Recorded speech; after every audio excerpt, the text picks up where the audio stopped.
let's go to Kenya, where hundreds of startup executives, innovators, inventors, and others are meeting in Nairobi for the 2025 edition of the African Startups Festival. The event provides opportunity to hear from Kenyan startups and others how they are making the best of the various challenges of innovation, technology, and the wider global environment. A typical journey of setting up startups in Kenya is that they'll start as limited liability companies, of course, limited by shares.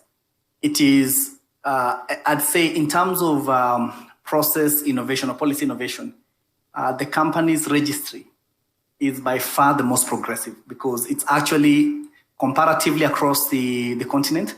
Kenya ranks, I'd say, top 5 in terms of ease of setting up a business.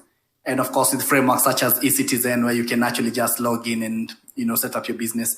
So of late, it's actually over the last couple of years, it's no longer necessary for you to even have a lawyer doing it for you. So I'd say every startup will start as an LLC where they get the registration done. But progressively, as you start now building and iterate, you start grabbing into other areas that you need to start thinking about. And that is when our specialization now comes into play. They'll now be looking for a lawyer who can actually help them in terms of building a data policy framework, registration as a data provider, data controller.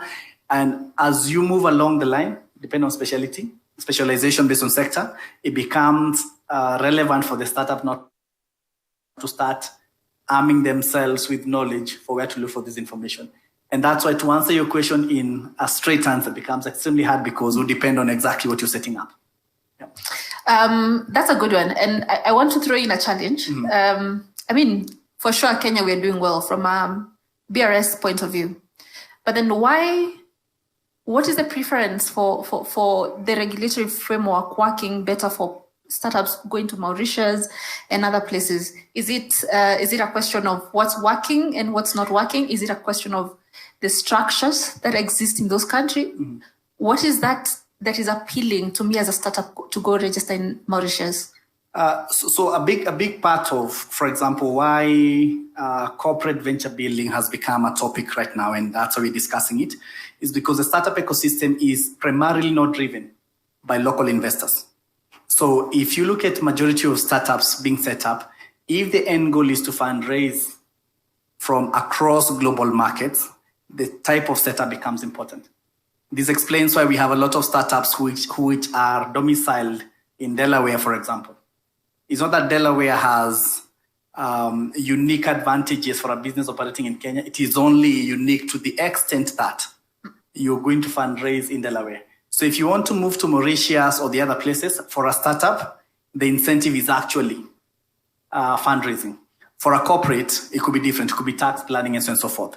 So I think in this case for the startup ecosystem is where you set up many times has been dictated by who your initial investors are going to be. Whole idea around the startup bill, of course, was to have an anchoring policy of sorts that can be able to significantly support the startup ecosystem. Number one, being able to recognize, because if you look at the current architecture in terms of legislation, we don't have a very clear definition of who startups are. So as a government or even as a society, we need to be able to define an animal to know how you're going to slaughter the animal. So being very clear in terms of an understanding of who startups are would, number one, enable KNBS to be able to collect data so that we can be able to know the socioeconomic impact of startups.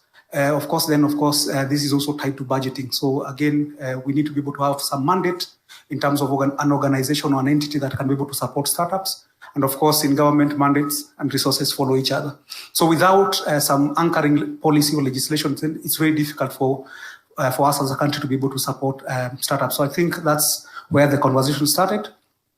Started with the Honorable Sakaja, then when he was senator. Then I think the baton has been passed. I know there are a number of, I don't know how many drafts are there, but I know the conversation is ongoing, and I think it's for us to be just vigilant to ensure that it actually comes to fruition, but most importantly, how it's implemented. For me, I think the issue is not just having a startup bill, it's just being able to ensure that we have policy legislation and it is well-resourced and implemented to the full. Otherwise, having a policy, having legislation without implementation and resources, then it doesn't make any sense. All right. And I like that it has to work. But before we get into what's working, I'll ask you the same question I asked Eddie. From your own point of view, and I know you're doing a lot of things around the policy and startup ecosystem, could you maybe paint a picture of where we are from a regulatory landscape that affects startups who are either in tech or doing research? I think for me, we still have a challenge of still being caught up with buzzwords. For me, the big question, and I think even last year when you're having the debate with Sheena and others at the KW, the question is, we see a lot of activities within the ecosystem, but are we seeing the socioeconomic impact of this ecosystem to the economy? And I think that's the biggest drawback that I see in the ecosystem. Yes, we talk about a number of billions being raised, but the question is, where is this money? How is Mama Mboga being affected in terms of some of the solutions or the challenges that they're facing? So I think the faster we are at articulating the importance of startups and showing real use cases of changes in society driven by innovation or technology, the easier it is for the wider society to appreciate the importance of startups. Otherwise, we are still in this start-stop mechanism where we're talking about ESOs, we're talking about people funding startups.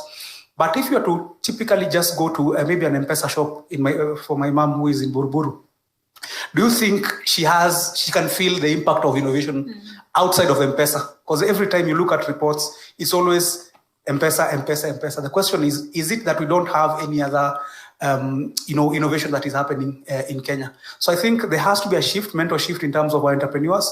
Number one, just focusing on local problems and trying to solve them the best possible way without having to start your startup with the aim of fundraising.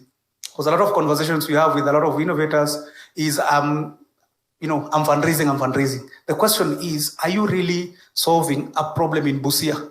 Are you solving a problem in Turkana that someone can actually see that the solution actually is there?